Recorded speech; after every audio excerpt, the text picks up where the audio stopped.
la semaine encore avant. Est-ce que c'est une mobilisation qui s'essouffle selon vous?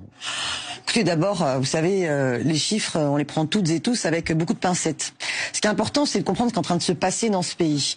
Vous avez une colère extrêmement forte après 1 an et demi où M. Macron a vraiment incarné le monarque totalement méprisant, qui fait les cadeaux aux siens, ses premiers de cordée sur l'ISF, et finalement méprise le peuple, lui fait les poches. Et donc forcément, cette colère, elle éclate dans le pays.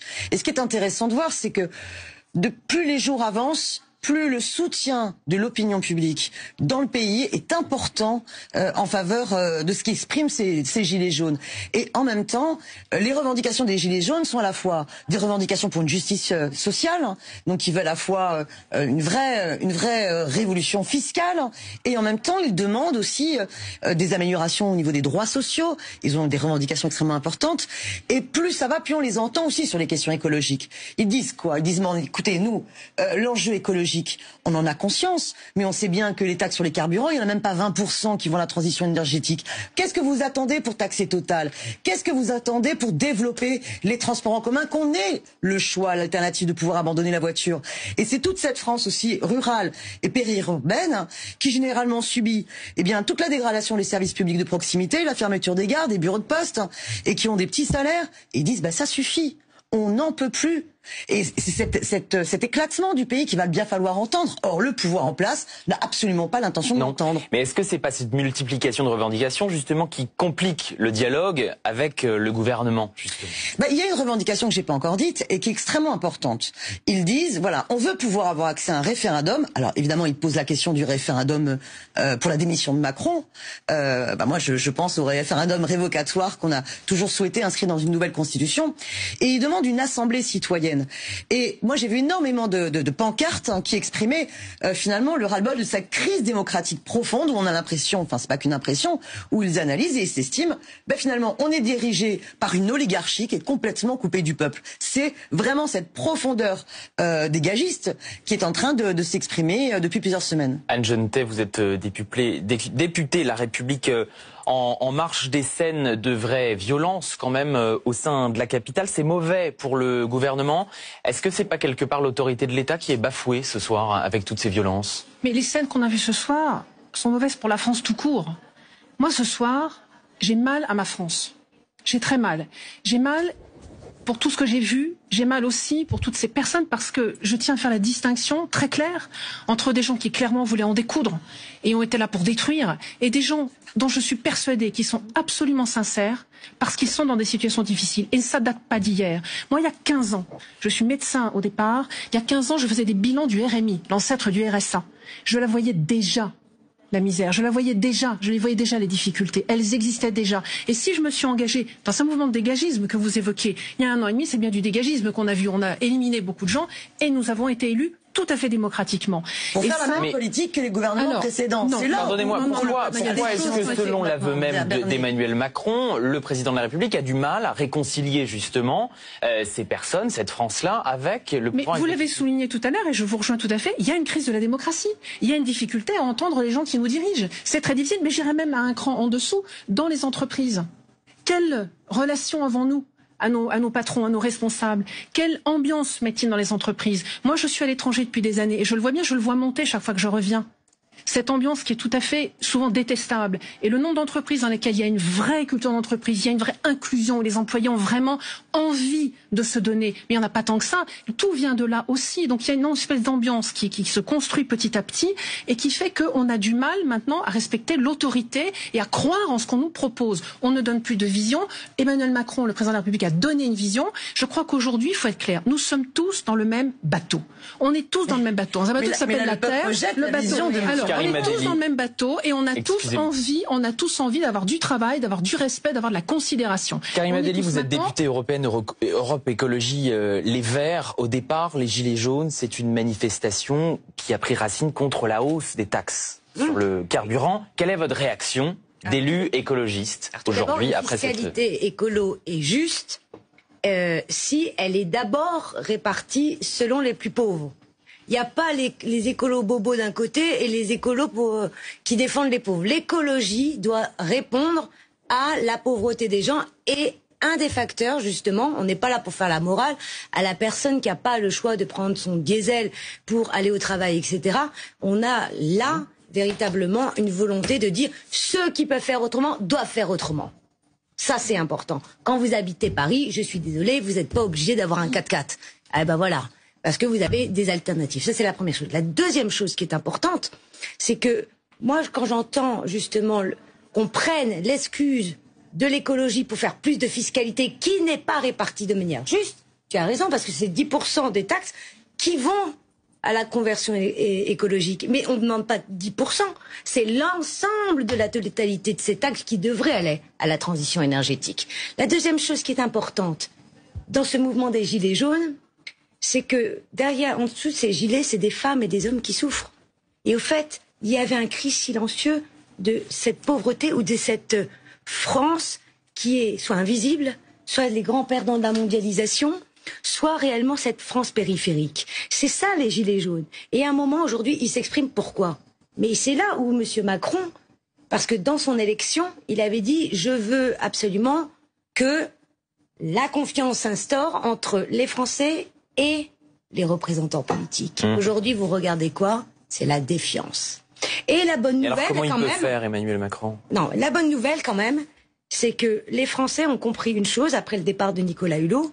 80% des Français considèrent que la voie à choisir, donc il faut changer de cap, c'est l'écologie. Parce que l'écologie, c'est les solutions. Et d'abord, pour les plus faibles. Alors, que doit faire Emmanuel Macron? Alors justement, Emmanuel Macron, on en reparle juste dans 15 secondes. Oui. Je vous propose quand même juste avant d'écouter justement sa réaction depuis Buenos Aires en Argentine où il était pour le G20. Emmanuel Macron qui a voulu évidemment condamner fermement les violences de certains manifestants aujourd'hui. Ce qui s'est passé aujourd'hui à Paris n'a rien à voir avec l'expression pacifique d'une colère légitime. Aucune cause ne justifie que les forces de l'ordre soient attaquées, que des commerces soient pillés, que des bâtiments publics ou privés soient incendiés, que des passants ou des journalistes soient menacés ou que l'Arc de Triomphe soit souillé. Les coupables de ces violences ne veulent pas de changement, ne veulent aucune amélioration, ils veulent le chaos. Ils trahissent les causes qu'ils prétendent servir et qu'ils manipulent. Ils seront identifiés et tenus responsables de leurs actes devant la justice. Dès demain matin, à mon retour, j'ai convoqué une réunion avec le Premier ministre, le ministre de l'Intérieur et l'ensemble des services compétents. Je respecterai toujours les contestations. J'entendrai toujours les oppositions. Mais je n'accepterai jamais la violence. Daniel Simonet, comment vous jugez cette réaction, cette réponse d'Emmanuel Macron? Franchement, c'est...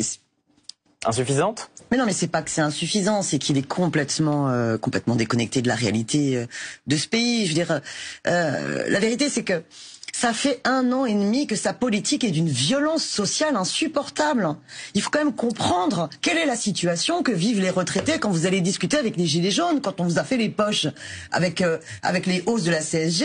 Les hommes et les femmes sont dans des situations extrêmement dures. Discuter avec les personnes en situation de handicap, discuter avec toutes celles et ceux qui travaillent. La situation du pouvoir d'achat est extrêmement compliquée. Et à côté de cela, pour rebondir sur les enjeux écologiques, rien n'est fait pour que Total, par exemple, paye enfin les taxes. Non, ces grandes entreprises pollueurs sont totalement exonérées. Ça ne pose absolument pas de problème, alors que c'est un enjeu climatique essentiel.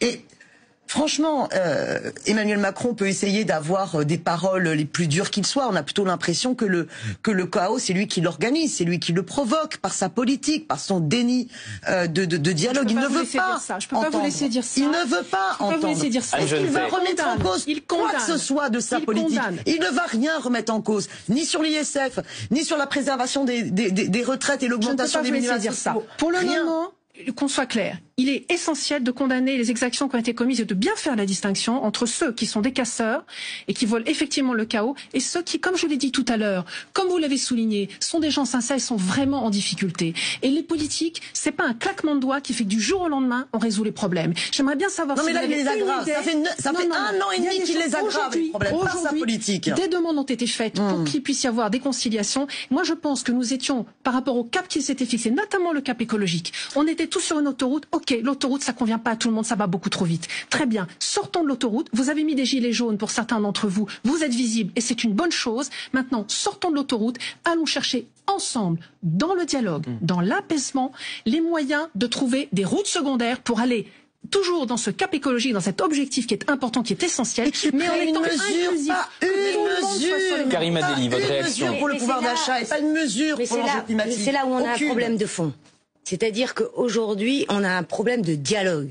Lorsque Laurent Berger tend la main à tout le monde pour dire on ne peut pas rester dans ce temps de crise, il tend la main à tout le monde, la première chose qu'on lui dit, non, on va pas parler. Il propose quelque chose d'intelligent, c'est un pacte écologique solidaire. Allons-y, mettons-nous autour de la table. Mais le problème, il est, et c'est ce que tu dis, c'est en termes de démocratie. Aujourd'hui, on ne peut plus faire sans les citoyens. Et ça, c'est un véritable... Moi, je pense qu'aujourd'hui, si on continue à conduire des politiques réellement être contre une majorité des Français... Vous pensez comme François Bayrou qui gouverne contre son peuple? Ou qu'il ne faut pas gouverner contre le peuple? Non, il y a un truc qui est très simple. C'est que les gilets jaunes, ils sont soutenus par 80% des Français. 80%. Donc, il ne faut pas gouverner contre une majorité de Français, ou alors de dire il faut imposer des réformes sans les concertations. C'est un nouveau modèle. Il y a beaucoup de réformes qui ont été faites dans la concertation, et je peux vous en citer beaucoup. La loi Pacte a été faite dans la concertation, la loi Mobilité a été faite dans la concertation. Vous avez lu les revendications des Gilets jaunes? Est-ce que vous avez lu? Moi, j'ai beaucoup aimé, notamment les prises de parole de Priscilla Ludowski. Oui. Et d'ailleurs, franchement, ça fait du bien d'avoir et d'entendre ces voix de femmes. Quand vous écoutez son propos, d'abord, elle a un certain nombre elle met en avant un certain nombre de mesures sociales d'urgence qui pourraient être prises et qui auraient dû être prises depuis bien longtemps. Augmentation des minima sociaux, la défense de la retraite à 60 ans. Elle parle de la question écologique. Il faut absolument défendre les transports en commun et il faut absolument arrêter, faire un moratoire sur la fermeture des gares et des petites lignes. Or, qu'a fait ce gouvernement l'an dernier? Ce gouvernement a cassé la SNCF pour justement contribuer à la fermeture de ces gares. Il a réformé la SNCF, c'est un petit peu différent. Mesdames, on continue. Je vous coupe un instant, s'il vous plaît. Je vous coupe un instant, s'il vous plaît. Aux régions asphyxiées d'un point de vue Madame budgétaire. Simonet, on reprend ce débat dans quelques secondes, mais on va tout de suite se diriger vers les Champs-Élysées, retrouver notre envoyé spécial Alexandre Lequéré. Alexandre, que se passe-t-il à l'heure actuelle autour de vous? Quelle est la situation à 21h15? Mais écoutez, la circulation a été rétablie ici autour du rond-point de l'Étoile, ce qui donne à voir des scènes assez impressionnantes de voitures qui circulent à peu près normalement et puis tout d'un coup des jets de gaz lacrymogène, puisqu'il reste encore ça et là des groupes de manifestants qui sont devenus finalement des groupes de casseurs, il faut bien le dire, puisqu'il reste très peu de gilets jaunes sur cette place autour de l'Arc de Triomphe, place qui a concentré vraiment l'essentiel des violences, en tout cas d'une partie de l'après-midi. Toute la journée, on a vu des face-à-face parfois violents entre les forces de l'ordre et des manifestants. Et donc, là, depuis 20h30, 21h maintenant, la circulation est peu à peu rétablie puisque les forces de l'ordre ont à peu près repris le contrôle de la place de l'Étoile. Il y a maintenant derrière moi des fourgons de gendarmes mobiles qui ont pris position autour de l'Arc de Triomphe. Arc de Triomphe qui a été en partie vandalisé dans la journée d'ailleurs.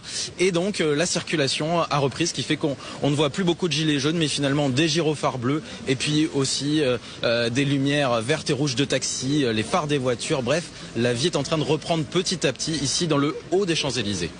Merci Alexandre Lequéré pour ces précisions. Donc en direct des Champs-Élysées au pied de l'Arc de Triomphe. Anne Genetet, je me tourne vers vous. Est-ce que avec ce discours inflexible du chef de l'État, est-ce que le gouvernement, pensez-vous, compte sur un essoufflement du mouvement?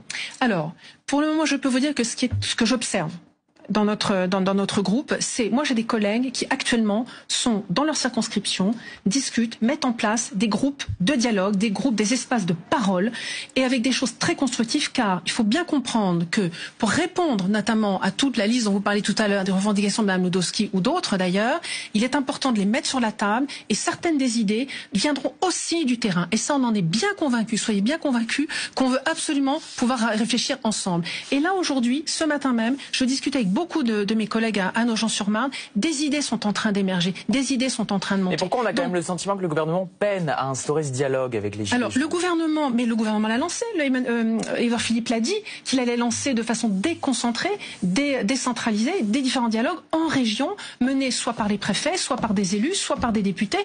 Tout le monde doit s'y mettre et c'est comme ça, c'est dans le dialogue, dans l'apaisement qu'on trouvera des solutions. Car aujourd'hui, tout en disant qu'il gardera le cap. Mais que faut-il? Mais oui, donc il changera absolument aucune mesure. Non, il y a des choses qu'on peut faire. Aujourd'hui, il y a des gens qui ont besoin, là, on arrive à Noël, qui ont besoin d'avoir de l'argent à la fin du mois pour acheter des cadeaux de Noël. Oui. Et ça, il y a des choses qu'on peut faire. Oui. Donc là, aujourd'hui, vous savez que sur les barrages, qu'est-ce que vous faites sur l'augmentation des salaires? Qu'est-ce que vous faites? Il y a des gens qui ne sont pas au courant des aides sociales auxquelles ils peuvent prétendre. Il y a des systèmes qui n'existent pas, qui ne fonctionnent pas bien. Ils n'ont pas accès. Ça, c'est pas normal. C'est pas normal que des gens qui peuvent prétendre à des aides ne puissent pas les recevoir.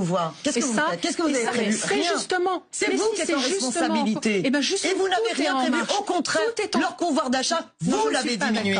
Vous avez supprimé l'ISF, plus de 3 milliards d'un côté. Qu'est-ce que ça fait et vous leur faites les poches de l'autre. Absolument. Très bien. Rebondissons là-dessus. Oui. En supprimant l'ISF, que s'est-il passé?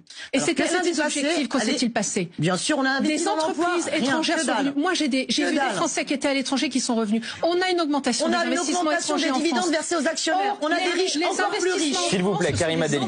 Ce sont des emplois créés en France. Mais c'est ça, je ne veux pas. Il n'y a pas Karima Deli, votre réaction. C'est du pipeau. Moi, je trouve que le spectacle qu'on donne ce soir n'est pas digne. La question aujourd'hui des Gilets jaunes, c'est la détresse. Alors, regardez comment on se comporte. Je pense qu'il y a la détresse sur laquelle il faut... C'est de la colère aussi. Oui, mais... D'accord, c'est de la colère parce que ce discours-là d'hypocrite, on en a ras-le-bol. La colère et la détresse avec des mesures d'urgence, tout de suite. Et en même temps, des mesures sur du long terme. Le problème que nous avons aujourd'hui, c'est que des décisions ont été prises et n'ont pas été les bonnes. Et ben, à un moment, quand elles n'ont pas été bonnes, il faut le dire, elles n'ont pas été bonnes. Moi, je suis désolée. Le fait d'avoir un CICE qui était censé créer de l'emploi, notamment toutes ces entreprises qui étaient censées, à coups de milliards, créer de l'emploi, on l'a pas eu. On a eu aussi les premières mesures qui n'ont pas été bonnes. Lorsqu'on baisse les APL, il y a des jeunes qui disent, mais c'est pas possible. Comment c'est possible? Et derrière, on donne aux plus favorisés. Quand je regarde, moi, sur les questions écologiques, et je peux vous le dire, ce n'est pas normal qu'on dise sur l'écologie, on va faire justement un chèque énergie pour aider, notamment pour la rénovation énergétique. Mais ça, c'est possible quand on est propriétaire aisé. Lorsqu'on est locataire ou alors qu'on est juste propriétaire endetté, ce n'est pas possible. Une autre chose, et je termine par là, parce que c'est très intéressant la question, notamment des transports, en tant que présidente de la commission de transport du Parlement européen. La loi mobilité a un cap, c'est la mobilité du quotidien. Mais il faut dire que ça fait 30 ans que l'argent français a été mis sur des grosses infrastructures dont on n'a pas besoin. Ça fait 30 ans qu'on n'avait pas de loi mobilité. Ça suffit, les grands projets d'autoroute. Ça suffit, je pense notamment au grand contournement de Strasbourg. Ça suffit, le tout TGV. C'est terminé. Maintenant, oui, il faut réouvrir les petites lignes pour réinventer nos territoires. S'il vous plaît, justement, on parle des trains et de la mobilité en région. Je vous arrête un moment, on revient ensuite en plateau. Une manifestation donc qui a dégénéré, vous l'avez vu, principalement à Paris. On va faire le point avec vous, Pauline Forgue. Pauline, quel est le point sur la situation en région de cette journée de manifestation? Eh bien, encore beaucoup de manifestations un petit peu partout en France. Vous le voyez sur cette carte. On peut d'abord prendre la direction de Toulouse avec, regardez ces images assez impressionnantes de feu en plein milieu du centre-ville. Alors, il faut savoir que ces gilets jaunes avaient, dans un premier temps, manifesté de manière relativement pacifique avant des débordements avec les forces de l'ordre, notamment lorsque les manifestants ont tenté de s'approcher de la gare ferroviaire qui leur était pourtant interdite d'accès. autre image de violence, cette fois-ci à Strasbourg. Regardez cette vidéo amateur, on le voit, des violences entre forces de l'ordre et manifestants, alors que les Gilets jaunes avaient tenté de dévier de la trajectoire initialement prévue, et puis d'autres manifestations qui ont dérapé, comme ici à Marseille, avec ce marché de Noël incendié, ce qui a bien sûr valu beaucoup de travail aux forces de l'ordre pour éteindre les flammes. Alors ces manifestations violentes, bien sûr, elles ne sont pas la norme. Partout ailleurs en France, d'autres mobilisations se sont déroulées dans un relatif climat de tranquillité. C'était le cas à Bayonne cet après-midi. Regardez ce péage à la frontière espagnole. Et des manifestants bien décidés à bloquer l'entrée sur le territoire français aux camions espagnols, ce qui les a forcés bien sûr à faire demi-tour. Et puis autre manifestation toujours cet après-midi dans la bonne humeur, c'était à Perpignan avec ces agriculteurs qui ont décidé de rejoindre le mouvement à bord de leurs camions, à bord de leurs tracteurs, afin eux aussi de manifester. Merci Pauline Faure pour ce tour des régions. Anne Genetet, députée La République En Marche, est-ce que vous pensez qu'une réponse qui peut être apportée, c'est un moratoire sur les taxes ? Je ne peux pas me prononcer sur un moratoire sur les taxes. C'est un responsable. Je ne suis pas sûr qu'un moratoire sur les taxes donne demain 100 ou 200 euros de plus sur la fiche de paye des gens qui souffrent et qui l'expriment en ce moment. Il faut réfléchir à tout ce qu'on peut mettre en œuvre à partir de tout ce qu'on a fait. Je vais donner un exemple. Le chèque énergie dont on a beaucoup parlé et qui est une bonne chose au départ. On s'aperçoit qu'il y a tout un tas de personnes qui, du fait de leur façon de vivre, ne peuvent pas y prétendre. C'est très dommage. C'est très dommage parce qu'elles se chauffent aussi. Elles ont aussi besoin d'énergie pour se chauffer. Donc il faut peut-être réfléchir à remodeler les dispositifs existants qui sont de bons dispositifs et pouvoir faire en sorte qu'il y ait plus de personnes incluses. Moi j'y crois, je veux absolument, et je suis persuadée, je vois bien qu'actuellement dans les réflexions que nous avons menées ce matin, c'est bien l'objectif. Tous ensemble essayer de chercher dans ce qui existe comment on peut inclure plus de gens et notamment cette frange de gens. Faut pas oublier que le revenu médian en France il a 1700 euros, la moitié des gens ne payent pas d'impôts, donc tous ceux qui sont de l'impôt sur le revenu, mais payent beaucoup d'autres taxes et tout cela, il faut pouvoir les aider. Ce sont les gens qui sont au-dessus des minima sociaux, qui ne peuvent pas y prétendre, qui sont dans des grandes difficultés. Daniel Simonet, Karima Delli, est-ce que cette idée d'un moratoire sur les taxes, c'est quelque chose qui vous plairait ? Un moratoire sur les taxes pour justement reverser les recettes à ceux qui en ont le plus besoin, d'accord. Mais pas seulement. Parce qu'il ne faut pas être des hypocrites. Un moratoire, c'est qu'on arrête de les prendre, en fait. Oui, mais le problème de fond, c'est que, moi je vous le dis, la fiscalité écolo, on en a besoin. Les énergies fossiles demain, on ne peut 1,5 plus. milliard en moins. Daniel Simonet, votre réaction, il nous reste très peu de temps. Excusez-moi, Daniel Simonet. L'enjeu écologique doit repenser les choses bien plus en profondeur. Il faut absolument aller vers de la sobriété énergétique. Il faut absolument sortir des énergies carbonées et du nucléaire. Donc ça veut dire développer vraiment les énergies renouvelables et en même temps développer les transports en commun. Il faut mettre une marchandise et du sur des trains, Et puis par contre, il faut augmenter le pouvoir d'achat. Donc augmenter les salaires, les minima sociaux. Merci beaucoup Daniel Simonet. Merci à vous trois d'avoir été avec nous. Restez avec nous sur France Info. L'actualité continue. Tout de suite la météo.